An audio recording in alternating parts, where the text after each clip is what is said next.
Everybody, welcome to this episode of the Disc Golf Answer Man. I am Bobby Cool Daddy Slick Breeze. It's getting worse and worse. Yeah.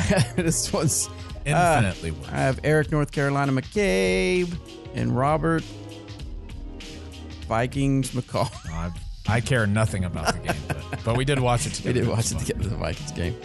So we are back for another episode. Hopefully you enjoyed the special episode from Paige Pierce. Thanks again to Paige Pierce for coming in and answering your disc golf questions. If you missed that episode, it's the episode right prior to this one. So make sure you go back and download that and take a listen. Got some good information on what Paige Pierce has going on for the season and some good knowledge she dropped for you on disc golf. Knowledge. Eric, you just got back from North Carolina. We can finally reveal. We told everybody had to keep it a secret, but you can finally reveal what was going on. What happened up there in North Carolina? I went to North Carolina to design a course in Sparta, North Carolina, which is north of Charlotte by a couple hours, up in the mountains, actually. It was actually my first true, real mountain course. Really? So this course is big. Par, I think it was a 63 is what we ended up determining it to be. Just massive, and elevation on almost every hole, like extreme elevation. Yeah. Like pretty extreme, and through the woods. So, big course. I had to cut my trip just a little short because they had a blizzard coming in. It sounds like they got 30 inches of snow where I was. That's quite a blizzard. So I wanted to get out of there so I wasn't stuck there. Sure. So, no, it's going to be great. They're looking to kind of start some work here in the next few weeks, depending on how weather allows them to. So with so much elevation, what are the challenges that are presented to you as a course designer? Flow. Yeah. Making sure that the flow is all good, and uphill, downhill shots. You don't want the majority of them to just to be, well, let's do 16 uphill shots and then 2 cool downhill shots. Nice. You know what I mean? So you kind of want to make sure there's a good mix, good variety, and in the land absolutely allowed that. Nice. So. Robert, you and I are going to a winter marksman. Did you decide whether you're going or not? I will not be there. Okay. Robert and I are going to Lawrence, Kansas, to take part in Winter Marksman League. And actually, Robert signed up to play, and you could potentially win some money. Yeah, hopefully. Care to make it interesting? No. What? You don't have any faith in how you're going to perform? I do care to make it interesting. Do you think you're going to win? Okay. Have you looked at this? Okay, No, so I know who's going, yeah, for sure. Okay, so Galen out of DZ Discs has a super cool setup. So make sure you follow us on Instagram, Facebook, because we'll go live and do some stuff. And Danny's going down there. We're going to do some video and promo stuff. So pay attention to that. But this is such a cool Winter Marksman League setup. But Robert thinks he can take the crown. Who's there? Dixon and Brian are coming from here. Jake Lazo is going to be there. Kevin Babbitt will be there. He's a pretty darn good putter. Mm-hmm. I don't remember a bunch of the rest of them. Are those the people you're thinking would be your competition? That I remember, yeah. That you know, okay. I'm sure there will be plenty of people out there who can putt. The reason that I'm kind of hesitant to make it interesting is I have not done well in Winter Marksman Leagues previously. I putt with a decent bit of hyzer, and marksman baskets don't love when you do that. So I gotta get a little practice in before we get on there. All right, well, this should be good times. Had by all. Yeah, I'm going to go enjoy myself for sure. If you're looking for a Marksman League in your area, make sure you go to dynamitediscs.com/WML and see if you can get one in your area. Or play run one. Yeah, or run one. All right, guys, what do you say we get to the questions? Yeah, let's get it. This one is from, I forgot to remind everybody, make sure you go to discgolfanswerman.com. Submit your disc golf questions. We will get them on the air and get them answered by whoever's in the studio, even if it's the UPS guy. This one's from Daniel. Okay, time to keep it real. If you would give each one of you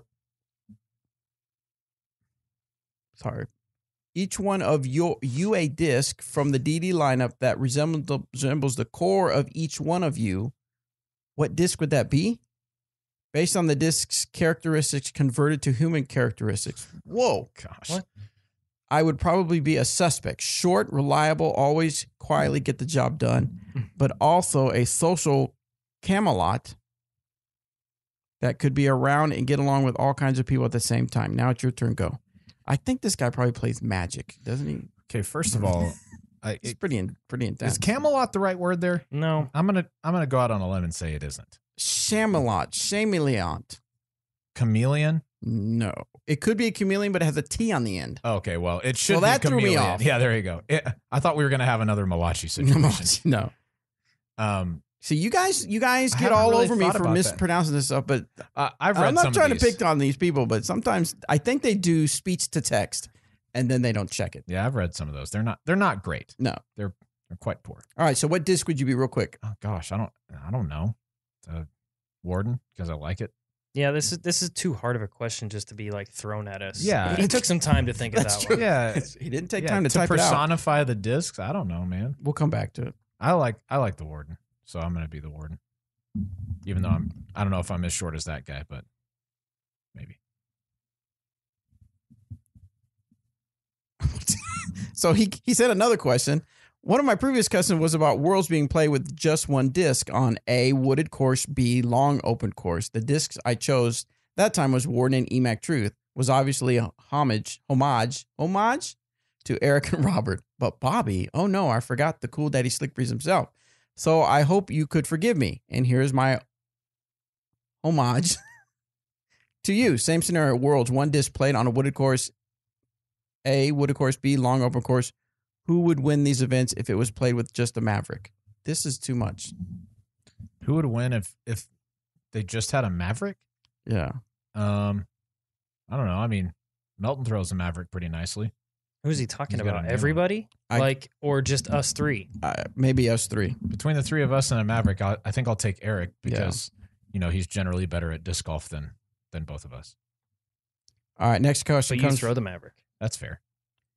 Andy asks, why is Paige's signature disc the Fusion Judge? I thought she mostly threw the Classic Hard Judge. That's the disc she wanted.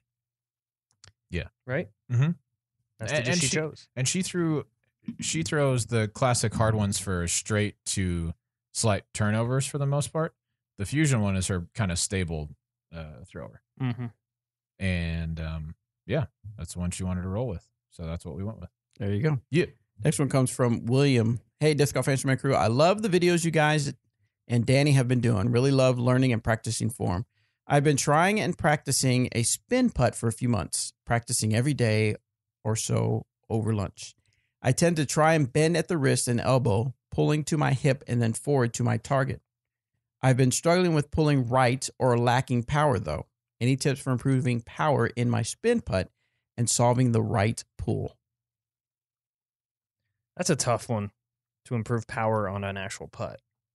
I mean, it really just comes down to spin as far as power, because you don't want a lot of power behind your putt. You want spin and rotation to get more distance, but you don't necessarily want to put a lot of power behind it. Mm-hmm. Correct? Yeah, I mean, I wouldn't think so. You're not trying to like jam it every time super hard. Some people do, Well, yeah, but not. I would not recommend that. Yeah, I well, would- that's I not would- how you putt. You spin putt big time. My putt absolutely hits hard, but it doesn't.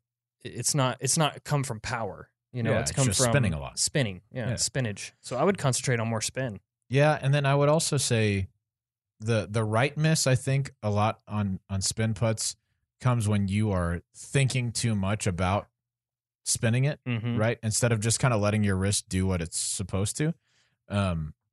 I don't know. I found when I was kind of switching from a more of a pitch to a spin putt that I missed right a lot because I was thinking a lot about getting my wrist involved instead of just following through and letting my wrist do its thing.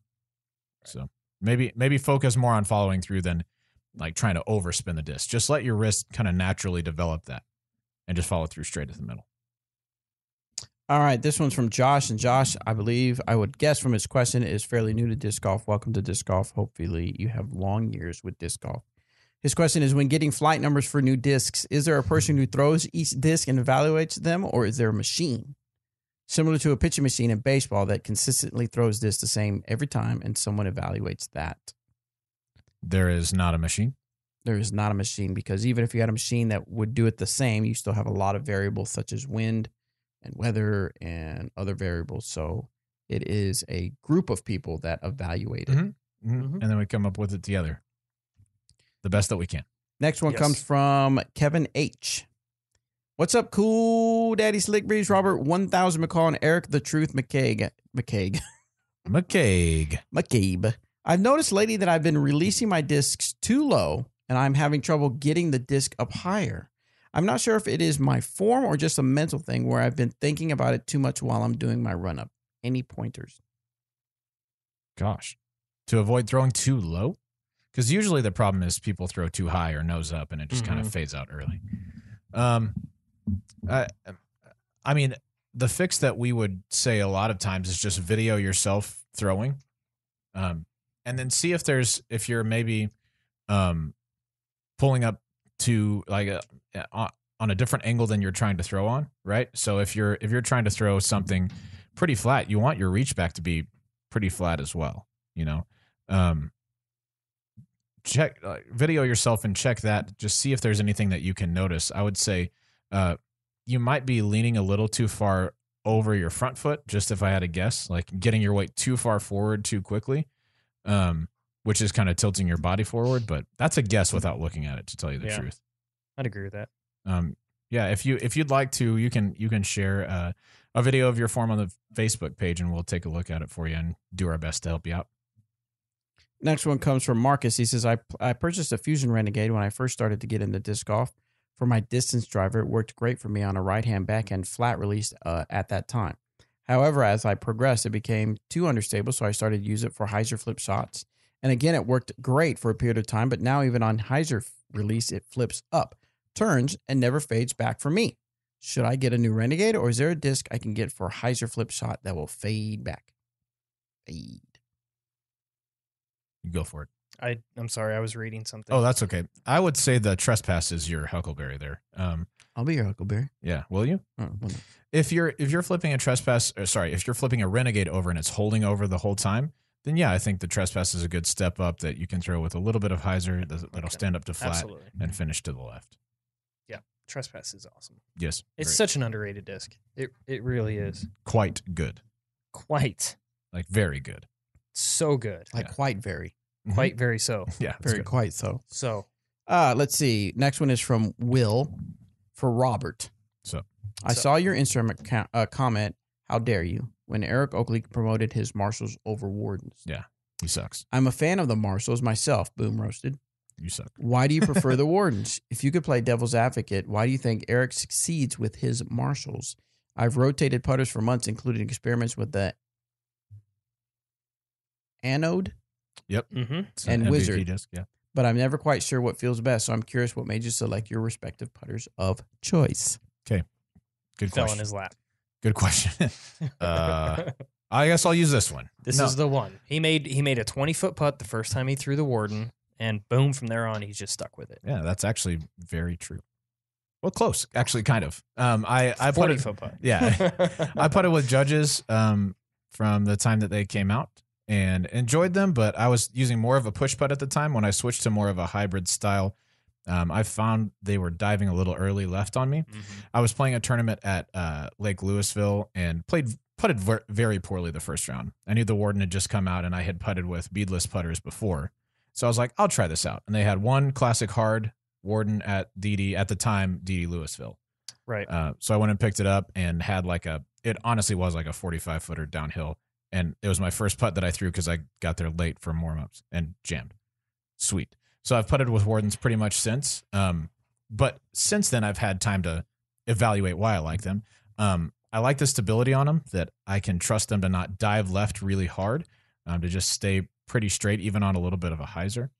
I think that Eric switched from the Warden to the Marshall because he was looking for something that forced him to commit just a little bit more. And he also likes really, really white putters. And we've got more white classic Marshalls than we do white classic Wardens.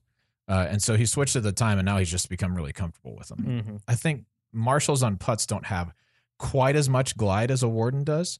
And so it forces you to really commit to following through. So it's not going to, fly over the basket or anything.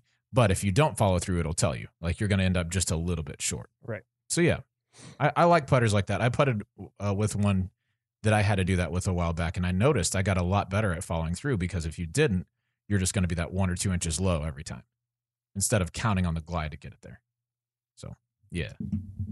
Next one is, excuse me, from Josh. I'm wondering how many discs you use when you do field work. I live next to Blue Lake in Oregon and have access to plenty of good courses and football fields, but wanted to dial my discs in more. I throw Havoc, Giant, Trespass, Stiletto, Saint Pro, Saint, Felon, Triple X, Truth, Pain, and Pure.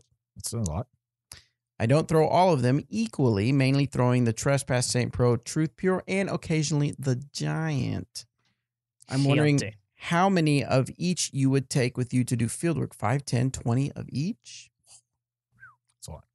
I think we've kind of covered a little bit of this. When I was touring and I went out to the field to practice to throw, it depended on what I was trying to work on that week. If I was working on concentrating on what's currently in my bag, then majority of the time I'm just taking my full bag and throwing it. Now, if I'm working on angles, shot selection, that's when I'll be more inclined to take 10 Emacs to a field. Yep. Or 10 fairways, whatever it is, to a field. But 90% of the time, if I'm doing field work, I'm doing field work with my current setup. Same here. If I'm working on a particular disc or a particular shape, I'll take just that stack. Otherwise, I'm taking my bag. So that I can be and as familiar even if with it's it a as new possible. disc that's in the bag, I'll just go out and play a normal round of golf and then just throw it on every hole. Yep. Even if the shot doesn't or the hole doesn't call for that. Yeah, just to particular feel it disc. out. Yeah. I like it. Yeah. Yeah. Next question. Hey, yeah. Yeah. Let's go on to the next question. This one's from Sam. I'm a left-hand backhand thrower and a right-hand forehand thrower. Okay. Okay. Both. So I'm it's realizing AJ. I need the lefty forehand, but the whole motion of a lefty forehand feels unnatural. So my question is, starting from the beginning of learning a forehand, should I just practice with a one-step forehand and approaches with putters, or should I start with drives? I would definitely start small and work your way up. The more that you can control those slower discs, the better you're going to be long term. Mm-hmm. So one step is great, or even standstill is great, just to get that motion to where you can control them. Once you can, you're in business. You can start throwing a little bit faster discs. Yep. Dakota Tasty Cakes Nelson has a question. Oh, Dakota. He says, hey, Disc Golf Answer dudes. So I have had a bizarre phenomenon happen to me at my last tournament. Okay. We were teeing off into a decent headwind with OB on the whole right side. I reached in my bag for my trusty Fusion Felon. I released it on a bit of a hyzer, knowing it would pop up, fly straight, and fade reliably at the end. Mm-hmm. To my dismay, it popped up, turned over, and stayed right before coming to rest. OB. OB. Is this common for an overstay with disc to become unreliable after being beat in? I would say yes. What's your definition of unreliable? Unreliable in headwind. Yeah. Yes. Like, as you know, winds exaggerate, especially headwinds exaggerate understability. So if a disc is pretty stable and not a headwind, in a headwind, it's going to act generally less overstable. Correct. I've had that same thing happen where I've had a disc that I've been counting on, but generally not in a headwind. And you just have to really adjust for that. So whenever I'm throwing into a headwind and I know that there's no way that the shot can go right, I cannot have the shot go right, then I'm going to disc up to a faster disc and a more stable disc, and then not try and throw it as hard as I can. So in a situation like that, if I was going to throw a Felon, instead I would probably throw an Enforcer, and just know that I'm going to have to not throw it quite as hard because it does have more distance. But let the wind do the work. Yeah, not worry about it turning over to the right. But to answer your question, yes, they can become a little bit more unpredictable in wind. Yeah, definitely. Now there's nothing better than having an overstable driver that has been beat up, fly straight now. Yeah, because you got a lot of trust in that disc. Yeah, I know exactly what it's going to do. So, yeah, you definitely have to adjust for the headwind. Sucks that it happened, Dakota. Sorry, definitely. Man. Dustin asks, would buying a golf net or a basketball backstop be beneficial to set up in my garage and work on mechanics? Why? Or why not? Was there a pause? Or why not? That was my dramatic pause. I think if you're just solely working on mechanics, yes. As long as your mechanics are good. I mean, if That's fair. you're practicing wrong mechanics, the repetition is going to be more harmful than good later down the road when you don't see the disc flying or how the disc reacts to certain angles and whatnot. But for the most part, yes, I would say it's fine. Yeah, you might put like a square kind of in the middle for throwing straight shots, and then a square up to the right side for hyzers, up to the left side for anhyzers, if that's what you're working on. Or just go outside in the cold weather and throw. Yeah, you might just do that also. But yeah, to keep your form kind of warm so that you don't just lose it from not playing, yeah, it's not bad for that. All right, we're going to try to see if we can make this speak pipe. I did not test it before we went live, so we are going to try it live. Are you ready? Here we go. Hey everybody, Josh from Minnesota here. I have a question about a disc breaking on chain impact. Had a long putt, probably about 100 feet a few days ago. Jump putt with my soft burst judge and hit the chains. Disc broke in half. Half of it fell to the bottom of the basket and half of it fell onto the ground. Prove it. What's your ruling on that? A blend? He says soft. Oh, it's soft. Even worse.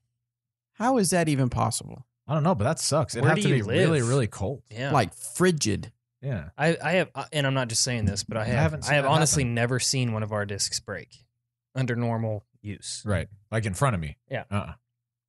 Huh. The rule on it is actually the bigger piece. There's very slim chance that it cut perfectly in half, but whichever the bigger piece is the piece that you play. Yep, that's exactly right. Next one is from Canada Sam. Different from Uncle Sam, I guess. Very different, actually. Hey, Disc Golf Answer Man crew. It is Sam Spearing again from St. Thomas, Ontario, Canada. Thank you for answering my last question. Really briefly, when do you guys decide you're going to run your approach shots or just lay up? Are you guys usually laying up, say, outside of 60 feet, trying to get a drop in for your next shot? Or do you guys ever say, hell, 200 feet away, let's hit this basket and I will get the comebacker? I guess more of a strategy question. I have a feeling, or not a feeling, but in practice, I often lay up. And then in the tournament scenarios, I think I usually get a little bit antsy. And I'm like, I need every stroke I can get. And it saves me absolutely 0 strokes. And I probably end up missing a few more comebackers. What do you guys do? What do you guys suggest on the strategy aspect? And again, thank you for all you do for disc golf. Have yourself a great rest of your day, guys. Bye. Why? Well, on the strategy aspect, I highly recommend you play like you practice. So if you're committed to laying these up during practice, I would venture to believe that you're probably not going to make very many going for it during tournament play. Me, it's very situational on if I need the stroke, if it's coming down toward the end, but more often than not, you don't make 200 footers. I mean, it's just at the end of the day, you just don't do it. Way more often not than make them. Yeah, exactly. For sure. And how often do you run a 200 footer and miss it and then you're mad? Yeah. Yeah, that sucks. What were you saying? I said that very certain. Right though? I mean, like yeah. I agree. I think really the only time that I run something outside of like probably 80-ish feet is about as far as I can really jump putt. Mhm. I mean, I can kind of do, the steps leading up to it, and maybe I could get the disc 100 feet, but reliably not very well. Well, I think running it is also Sure. like full on throwing it. Sure. So yeah, anything outside of that, I'm more just going to. So basically, if you can't jump putt it there, you're not probably running it. No, correct. I'm just going to put it under the basket. Now, if there's an uphill behind it that's there to stop it, and where I know that I've got, 15 feet coming back, or potentially you could hit the hill and roll right back to you, and you get another shot at it. And then then you get to try again. Yeah, which is great. Fun times. But yeah, if there's an uphill behind it and it's a safe run, sure, I'll give it a half run. Sometimes situational. Yep. Next one comes from Joe. Joe from Tennessee. Long time, first time. Love the show. Thanks, man. I started in high school for about 3 years. Got to a personal best of par at my local course, even though I felt I could shoot 2 down or 3 down. Nice. I quit for 10 years and I'm back, baby. Tell your Nice. friends. Don't call it a comeback. I put that in. I've been playing since January and I've beat par one time. Once. I don't play consistently. I've tried to develop a right-hand forehand game from nothing but still average 0 to 2. I don't want to be in this spot a year from now. Any advice? Thanks. Love you desperately. What? Huh? That's what he put. He What? loves us desperately. What? So how do you progress? How do you score better? Is that I asked you first. I think the forehand what? is what he was asking about, right? I've tried to develop a right-hand forehand game from nothing but still average 0 to 2. Yeah. So I guess he's playing his course and he can't seem to like really just take this course on. right? Well, I mean, I think you have to ask yourself a couple of questions about the course. One, are there plenty of holes that you could reach that you're just not reaching? Like, are you birding the same ones every time, or is it Mhm. different every time? Because if you can reach all the holes and you're always birdieing different ones, bogeying a few, and then taking par on a lot of them, then I think what you need to work on is just more consistency than anything else. It's not, I don't think there's much else to explain about that. Yeah. However, if you're birdieing all the same ones and taking par or bogey on all the same ones, then you might look at those holes and say, hey, what do I need to be doing differently to give myself a look at birdie on those? Yeah. Or if there's particular holes that tend to bite you, Mhm. go out and play just that hole. Go Right. concentrate just on those few holes. Right. And figure out, if it's a hole that usually you get a bogey on or a double, how can you take par? Even if it means that you'll never have a shot at birdie. There are a few holes like that I've played where at USDGC, was actually the case where distance wise, sure, I could reach a lot of the holes that we played. If they were par fours, I could reach them in too. But there was a lot of risk associated with that. So I played for par a whole lot. And I think that's not a bad idea if you're trying to lower your scores. When it comes to forehand and increasing your consistency with that, it's really just repetition. Like, you just have to keep on throwing forehands over and over and over and video yourself and see if it looks like, those top forehand throwers. See if you catch some inefficiencies in there. Mm-hmm. So, yeah, do that. Next one comes from Josh. Hey guys, I've been listening to the podcast for the last few weeks and I'm only in the 40th weeks of the cast, so I'm a little behind. But I'm listening to new ones as well in case my question gets answered. Anyway, my question is, you talked about speed number and to me it feels irrelevant. What are your thoughts on changing the number to be power? Like power required to throw the disc farther. I feel like that would help beginners and pros alike when choosing new discs. I don't know that it would help a pro at all because pros understand what the speed means. A beginner, I could see that. It could also confuse everybody more It's true. Why is that? because numbers are confusing as is. True. Numbers are confusing to those players in the group of us that when we first started playing, there was no numbers. It was just, Hey, here's this is a Frisbee. mid-range. Yeah. This is a driver. That was about it. Just go throw it and see what it does. And then I remember when they first started implementing these numbers, I was like, what are these 4 numbers? What does that mean? what is I that? had no idea what it meant. To this day, I Don't know what it means. still don't know what it means. I still don't pay attention to them, I guess. Right. And I don't think that's a terrible idea to say power instead of speed, but we're at the point now where all of our discs say speed. We'd have to order all new stamps. And I'm not sure the difference is so important that it's worth changing across the board. I think, to me, I think of it just about any sport that's out there. When you first discover it, there's jargon, there's words that you don't quite understand, you don't know what it means. And then as you get more into it, you start to understand, and then it just becomes part of the lingo. Right. So I get his point. It's a good point. But like you said, I think we're beyond that right now. Mm-hmm. Well, So- and part of it is like if a disc is a speed 13 as opposed to a speed 5, if those are thrown at the same speed coming out of the hand, one of them is going to spin faster than the other one. Right. And it's the speed 13. Right. To me, one of the confusing things for beginners, it seems, is stability, the term stability. And that's Mhm. that there. I don't think there's any predefined thing because one place you say stable, it means it'll turn to the left more, where some places you go stable means it stays Really neutral. straight. Yeah. So I think it's just one of those things at this point. Right. Next one comes from Cardinal. Recently, I got to meet Eric Oakley at the Delaware Disc Golf Challenge, and my girlfriend and I were super stoked to meet him.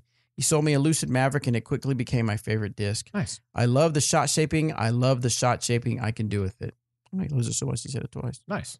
My question is, what discs are similar to the Maverick? I don't want to have a bag just of Mavericks. Why not? EMAC Truth, and Wardens.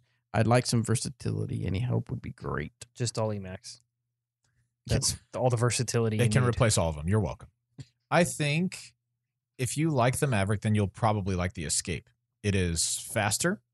I think it probably has around the same stability, maybe a little bit more overstable out of the box, but not a lot. But I think they're going to be pretty darn close. And yeah, you're just going to be able to throw the Escape a little bit farther, or have the potential to throw it a little bit farther.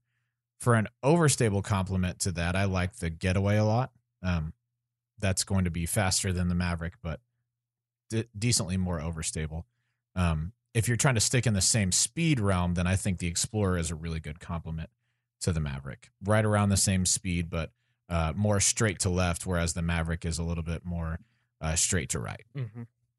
Yeah, I would agree with that. I mean, even the Escape, I don't know if you mentioned the Escape or not, but Yes. you did. Yep. Okay. First one. Yeah, I was gonna say that's probably the next best step up. Yeah. The Yeah. Escape. Just similar stability, but faster speed. Mhm. Yep.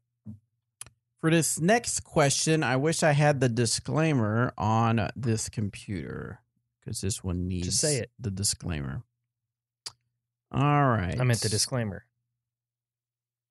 Oh, yeah. I was just looking for it. See if I happen to have it. Oh. So, our disclaimer is the views and opinions expressed on the Disc Golf Answer Man are not necessarily represent the views and opinions of those of Dynamic Disc, Westside Disc, Latitude 64, or staff, or players, or all the above. Except Anthony. Basically, it's just. I do personally speak for Anthony. Oh, yeah. Okay.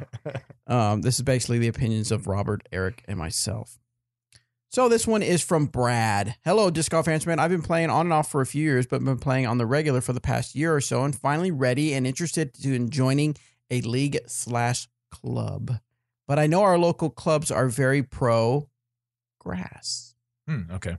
While I certainly care less if other people do it, I personally don't, and don't really want to play around with folks that do. Do I just play with my friends? Is this something you've had to deal with before, or should I just chill? Thanks for any suggestions. It's a good question. I haven't formally joined a whole lot of leagues. I've been active in a few in places that I've lived, but not like a member of a whole bunch of them. Mm-hmm. But that doesn't mean I don't play disc golf with those people. And certainly there are a lot of those, maybe not a lot. But some of the people that I played with enjoy smoking while they play. Yeah. It's obviously it's not my thing. Never has been, never will be. And it really just comes down to your personal preference. If it bothers you enough to not play with those people, then yeah, I wouldn't join that league. But I think if you're asking, should you just chill on it? Well, no, if it's something that's really important to you, I think you should do what you feel like you should do.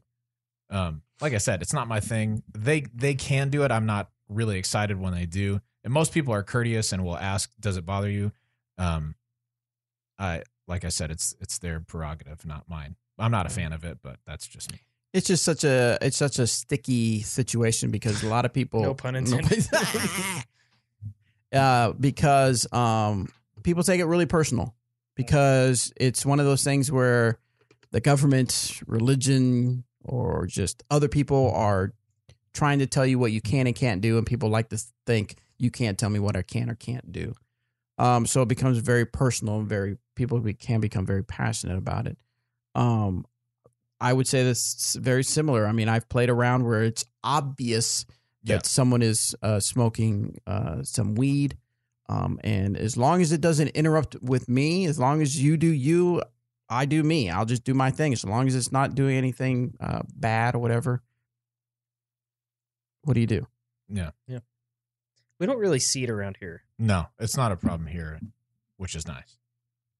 But yeah, it's been a problem before. Maybe not a problem in that it got so in my face that I had to say something. But I guess most of the people that I play with know I'm not really a big fan, and so either they'll ask and do it on the side away from everyone, or if it comes right down to it, I can just play on my own. What's your guys' take on drinking then? That's what I was going to say, because I literally was thinking that. I was like, honestly, to me, it basically equates to drinking. If I'm out on the course and it's total casual round and some guys come up and I knew that we were going to play a casual round and all of a sudden they bring out a 6-pack and they're like, we're just chilling. We're just chilling. I'm going to be like, well, okay. Right. As long as it doesn't affect me, I know it sounds bad to say affect me, but if I'm just having fun, yeah, I really don't care. Sure. Now it gets a little bit weird, I guess, if it's someone smoking weed, because if it's a state where it's illegal, right, I'm going to be like, whoa, I don't want to be guilty by association, in the sense that I don't want a cop to pull up and say, hey, what's everybody doing smoking? I'm like, I'm not. Yeah. Then that's become different. And I'll keep it real. There it is. I will keep it real. I've traveled with people and I've had to bold-face tell them, and now I was never confronted with it. I knew that they participated in it, and I just flat out told them, you will not have that in my car, because I will not risk it. Well, yeah, I mean, whatever. The law is, if it's in your car, it's your It's possession. mine, yeah. Because I would be the driver who's in control of what I should be in control of what's in my vehicle. I will not risk. I don't care what your political views or your views on whether it should be illegal or not. Right. You're not risking that with me. And so anyway, you don't have to go down that rabbit hole. I agree, though. I've had to do the same with people who I've traveled to tournaments with. Do your thing. It's a free country. Now, the legality of it, that's why I think is different than drinking in some states. Some states, if not it's all states. if it's not legal in your state, then obviously there's a difference. But if it is, and that's kind of like a big shift mentally for a lot of people. Yeah. If it's legal, then it's pretty much the same thing. I still think it's courteous to ask, but it's probably not a requirement. Next one comes from Matt Sedgwick. Good day, gentlemen. This is Matt from South Kakalaki with a quick question about upshots. When you're throwing an upshot, where are you aiming? Are you envisioning the line you're trying to throw, or are you aiming off, at a tree over to the right or left, and hoping that it fades in? How do you aim your upshots? Thanks, guys. Keep up the good work. Good question. Yeah, I like that one. For me, it depends on the upshot. I mean, if it's more in the open, then for me personally, I like to kind of pinpoint something to aim at with a more overstable putter and get the disc to do the work. But I personally like to find something to aim at, to throw at, as opposed to throwing it directly at the basket. Yep, I'll agree with that. I also think no matter what kind of shot I'm throwing, where I'm aiming is the apex of the throw, right? So Correct. If I'm throwing a big hyzer, then I'm trying to look at the point at which the disc will start moving to the left. Like it's as high as it's going to go, and it's going to start moving left. That's where I'm aiming at. Same with anhyzers. If I'm throwing just a huge anhyzer, I'm aiming at the point where it's going to be as high as it's going to be, and then start moving right? Kind of like the middle highest point of the flight. Mm-hmm. If I'm throwing an upshot out in the open, a lot of times that apex is much closer to just a straight flight. And so I'll just aim, a little bit right at the basket if I'm throwing an overstable shot, or straight at the pole, trying to land at 5-10 feet short or whatever if I'm throwing a straight shot. But I think your aiming point is really important, because that's what gets the disc started on the trajectory that you actually want to throw. Yep. So I envision the line and then pick that apex, and that's where I'm aiming at. I like that to be a tree or an object or something in the distance. Yeah, so you can visualize what it's going to look like. Next question comes from Tyler from NWA. Wow. Nice. Hi, guys. I didn't know Tyler was in NWA. Yeah. Hi, guys. I hear the term utility disc often, and it seems like a very subjective term. To some, it means a disc that can do many things. For example, the EMAC Truth can forehand, backhand, thumber, etc. To some, it means a disc that has just one purpose. For example, the Justice is a right-hand, backhand disc used for a hard hook left. The third definition seems to be, I don't know what to throw, so here I will throw this disc. What is your definition, and what's your utility disc in your bag? Nice. That is a good question. That is true. I never really thought about that. People utilizing the word utility disc as multiple uses. But for me, I don't know why, but for me, my utility disc is my Justice, because I know what it's going to do, and it doesn't get thrown very often. Right. On a day like today, it would be thrown quite a bit probably. Very many times. But mainly just super windy days. It's my utility disc. It's my disc that I'm throwing when I know exactly what I want it to do and what it's going to do. Mm-hmm. So I throw an anvil in that spot, pretty similar, not quite as overstable as a Justice, but I can stretch it out a little bit farther. But yeah, I'm not. That's a really good question. I'm not sure why we use utility just to say certain situations instead of a lot of situations. But that's how I've always heard it said: is if you're throwing your utility disc, it's like, oh, I'm kind of in a bind. I need something either massively understable or massively overstable to kind of just get out of trouble. Yeah, that's what I hear it. Maybe it's like the stable overstable thing where it's just kind of the region you're from. Mhm. Yeah. Just kind of what's understood and that's what's kind of passed along. Yeah. To your mammy and pappy. Next one is from Hunter. I have a question about the harp. Sweet. Why is it utility? No, I'm playing. And the Speed 4 of discs in general. The harp says it's a mid-range putter. Some argue that the term is used as an adjective to describe the speed or distance of a putter. Just curious as to why two separate discs, the harp and the suspect, with very similar dimensions, be listed as two completely different disc ratings, i.e., putter and mid-range.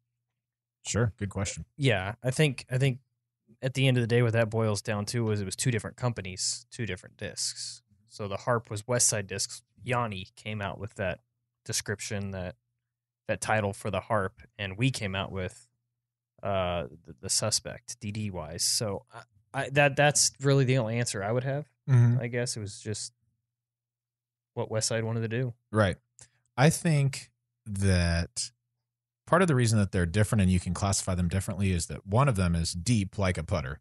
The suspect is shallower than almost every putter out there, if not every putter out there.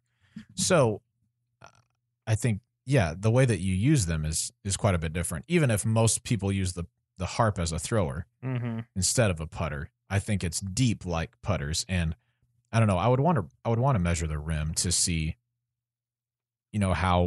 how much wider the suspect is than the harp, or if they're the same rim width or whatever. But I just, the harp has always felt like a putter to me. I would have called it a Speed 3 instead of a Speed 4. I don't know a lot of people who couldn't throw a suspect farther than a harp. Yeah. Right. I mean, I think so. Correct. Yeah. All right, next one comes from Anonymous. Sweet. We need the disclaimer again? No, Oh, this okay. one isn't so bad. A quick grow the sport question.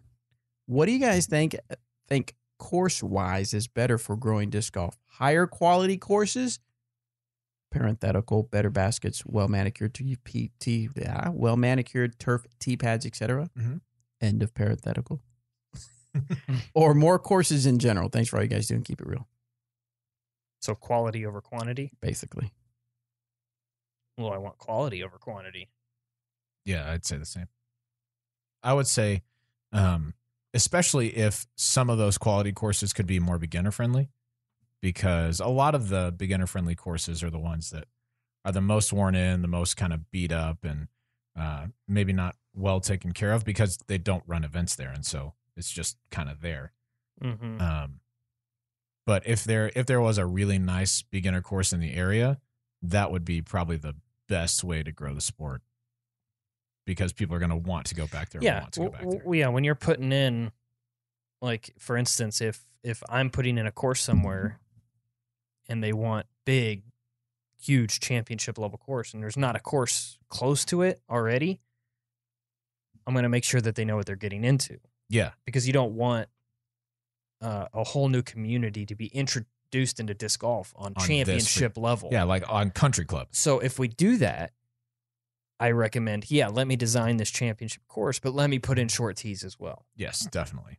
So that it's accessible for Yeah. lots of So skill everybody can levels. play it, as opposed to just, this course is big, this turned me off, I'm never playing that sport again. Right. Yeah, it's not much fun to step up to a tee, not see the basket, and be like, well, it's going to take me at least 10 throws to get there. Mm-hmm. Like hole 1 at the country club. Usually it's only like 4 throws. Yeah. But still a lot of throws. I meant for beginners. Oh yeah, definitely. Yeah. Yeah, when we had a couple of intermediate women at the Country Club Classic. Yeah. It was their first tournament ever. And Ever. I can't imagine how daunting that would have been. Yes. That's it. Next one comes from Weston. How many different molds of a disc type should one carry in their bag? Many pros will carry 3 of the same disc mold of different stability rather than 3 naturally different disc molds. For example, 3 escapes rather than an escape, convict, and maverick. Just getting into the sport and seeing what discs to buy. Should I keep buying different molds or different plastics of the discs I like? Good question. We over here on this side of the table, I guess probably all of us are like this. Stop it. Come on. Probably all of us are like this, where we prefer to carry multiples of the same disc and have them beat into different stabilities. However, when you are different learning discs, I don't think it's bad to buy a lot of different molds and see what works for you the best, and then carry multiples of those. I think that I carry more molds than most professionals, but it doesn't bother me to carry a lot of extra discs because I want to feel comfortable over whatever shot it is. I don't want to have to force a disc to be what I want it to be. I want to say, hey, I've got the disc for this shot within reason. Mm-hmm. So I usually carry, I don't know, like 24, 26 discs. Molds? Not molds, no. That would be awesome. I carry 1 Enforcer and 1 Defender, 1 Ballista Pro. No, I have, right now I have 1 Enforcer, 1 Defender. I have a few Ballista Pros. A roller is the Fury right now. Furry? Yep. 3 Getaways, 2 Explorers, a Maverick, 3 Emacs, 4 Wardens, Cenos. Dope. So it's not a lot. I don't know. Well, I guess I just did it in the bag, like an unofficial, quick in the bag from my boat. In a boat. A couple weeks ago. In a bag on the So boat. you can go check that out and look at. That's exactly what I'm carrying right now. So sweet. See, the reason I said that I'm different is because everybody knows that. but this particular reason. Oh, okay. Okay. This week on Bobby's Difference. I say because, and this is my educated guess as to why I have more molds than you guys because I don't play as often. Sure. I think the pros. See, because I would assume it'd be the opposite of that. My thinking is because just for the sake of example, for let's say the EMAC Truth, right? Let's do that one. Let's do that one. So you play so often, a pro plays so often that they will get a EMAC Truth that is beat in, and they're like, okay, I like the way that flies. I'm going to go grab a brand new one. Mm-hmm. It's going to, you're going to cycle through that. Whereas me, I play maybe once or twice a week, if that, if the weather's nice and, I'm inclined to. I'll take the under. And so, yeah. And so, except 2019, because I'm going to be 850 rated. Ooh, I'm still working on that form, by the way, guys. Still working on how to figure out how do we do that to kick that off for 2019.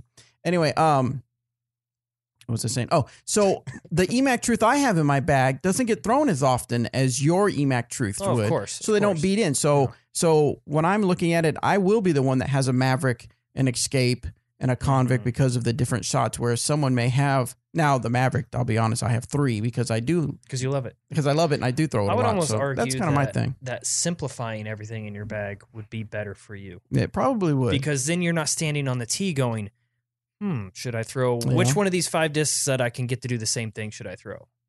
That's very true. That's a good point. But it's more fun to have all kinds of discs. That's true. All right. Next question comes from Boo. What up, Boo? What up, Boo? What's up, guys? So, with so much talk about players changing teams and sponsorships this offseason, there is. I was wondering if you could provide some insight on how you go about switching your bag like that. You guys have had experience with that in the past, changing companies. Did you look for direct replacements for molds you're already throwing, or did you end up just testing a whole bunch of different stuff and kind of starting over from scratch? I was hoping you could just kind of give us some professional insight on how you go about rebuilding a bag when you've been familiar and comfortable with the setup that you've been using.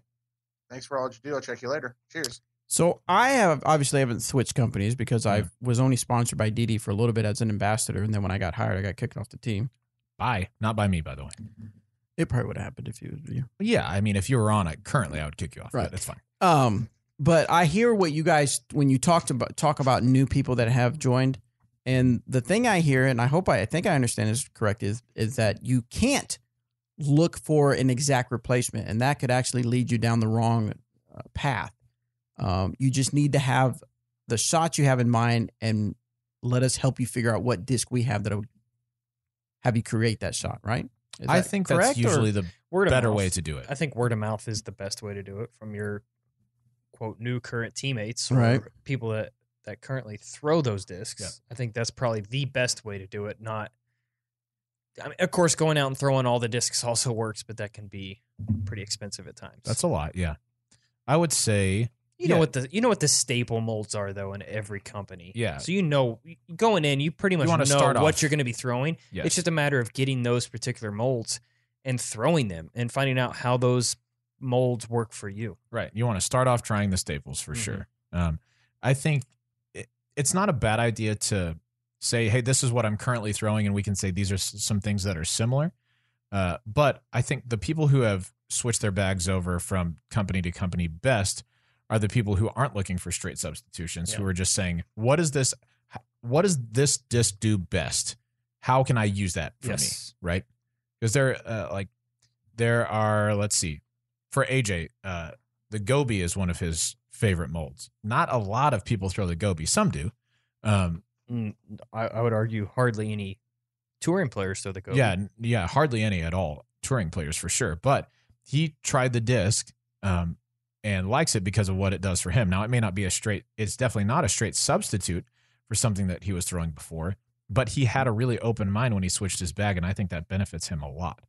And so the people who do switch over, that's the best way to do it, is approach with an open mind, try those staples, and then just work with what you've got. And if that, sometimes the shots that you can throw with those are better than what you had before, even though they seem different because, they seem not as good because they're different. But if you were substituting straight fairways or something like that, you may be used to a certain distance.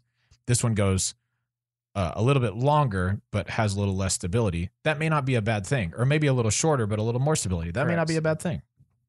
Yep. Excelente. All right, guys, we're going to go through a couple more questions and we'll be good for the show. But if you're watching on YouTube, make sure you put a few questions into the YouTube channel. We'll go into our after the audio show. After the audio show mode. So real quick, Yeah. before we go any further, I was just confirmed or just was made aware. Okay. Disc Golf Answer Man shirts on dynamicdiscs.com are now $9.99. What? $9.99. Dude, that's good. $9.99. $9.99. Nice. So go pick out a couple. Go pick you out one. They're good. They're awesome. They're Throw in an EMAC Truth while you're there. They're throw an EMAC in the old cart as well. The old add the cart. And a Warden thing. Yeah, sure. All right, I don't receive any royalties. No hashtag ad. Deputy. This one is again from Weston. This also relates to my previous question about the number of discs. Myself and a few friends have just started playing, and I'm starting to learn how to throw different discs and different types of shot. Is it better to play with just 3 discs, driver, mid, putter, or have a full bag of discs for different shots, even if we can't throw the right shot with each disc? I think simplifying earlier is better. Yeah, kind of like what I was explaining to Bobby earlier. Simplifying it so you don't have so many options to throw off the tee. Yeah, use one disc to do as many things as you can when you're learning. And then once you know how to throw those shots, you can kind of separate it out into molds that you say, okay, I know that this is better for this. Yeah. And for me, I've said this before, when I'm out playing events and tournaments and I'm just killing it or playing really well, I'm throwing the same disc. Yep. Over and over and over. Over and over. So. All right. This next one is from Ryan. This is the rules question. Nice. How would you all tell or feel if disc golf media? Let me take a reset here, because that is not even any of the words that were in this sentence.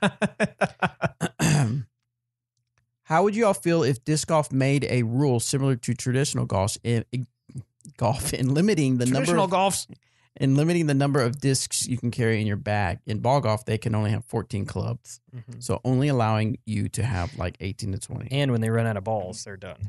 Yep, DQ. You cannot go put more balls in your bag through like halfway through the round. So how many do they take with them? Oh, I'm sure a lot. I'm sure their bag is full of balls, but if you're playing a course with a lot of water.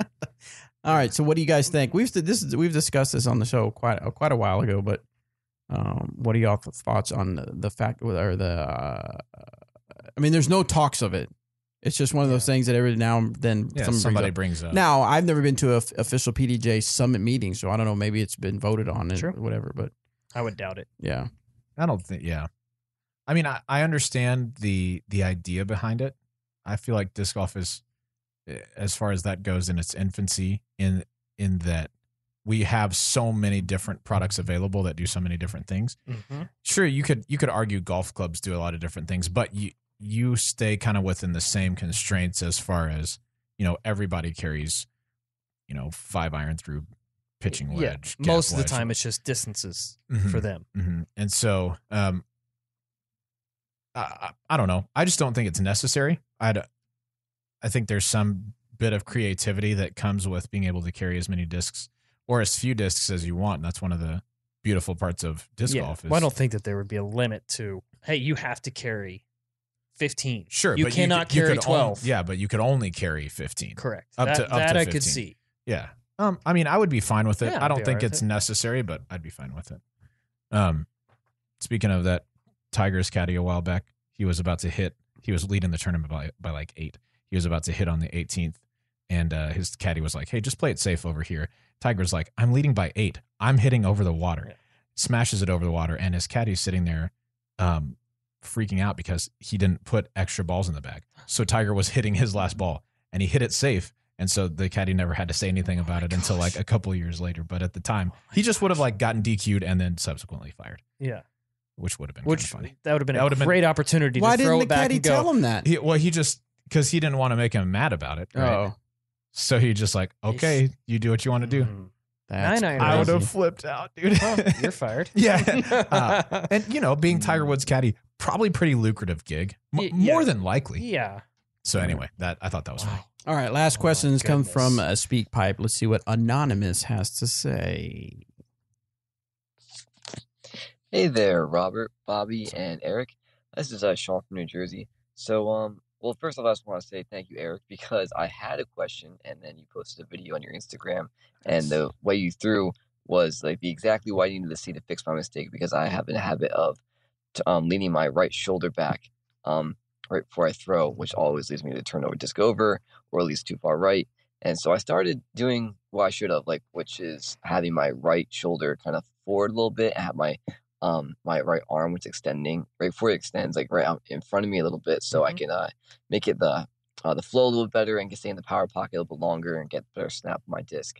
So I've been working on that, but the small problem with that is I've been releasing too early, and so I think the only thing I need to fix with that is just practice, and help so the release point is better situated once I get used to throwing this new way and stop leaning back. So I've been doing that about like 6 months now. So thank you for that, Eric. Really appreciate it. So my really only question is for Eric, actually. It's are there any courses close to New Jersey that you've designed? Because I'd love to try out and play one of your courses. All right, well, thank you. That's my only really question, and I'll talk to you guys later. Nice. Very cool. Nice. I'm glad that video helped you out.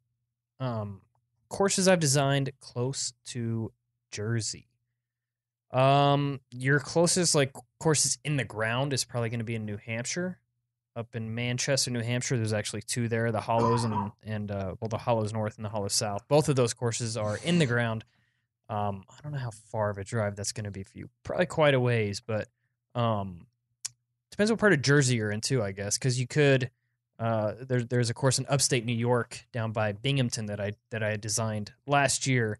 It's not in the ground yet. It probably won't be in the ground till late summer of this next year, but that's another one to keep on the radar. You can also always go to dynamiccoursedesign.com, and there's a link there that has all the courses that we've put in the ground that I've actually designed. So cool. I don't have any courses designed near there, so just want to clarify that. Yeah, cool. Just making sure. Mm-hmm.